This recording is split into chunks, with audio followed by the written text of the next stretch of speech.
Magandang umaga po sa ating lahat. Ako po si Gaudencio Lactawan, chairman po ng Tindahan Second Primary Multipurpose.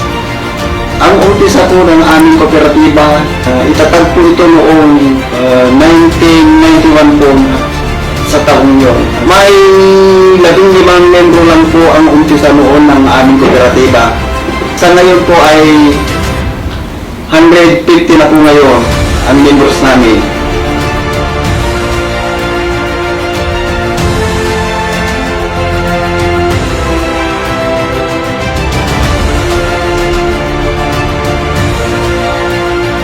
Ang mga product po namin ay mais at saka palay. Tungkol naman po sa BTI, marami pong tulong ang naibigay nila sa amin. Tulad ng processing namin ng cornec, sila po ang tumututok sa amin, nagbigay pa ng mga kagamitan namin sa pagluluto ng mga cornets.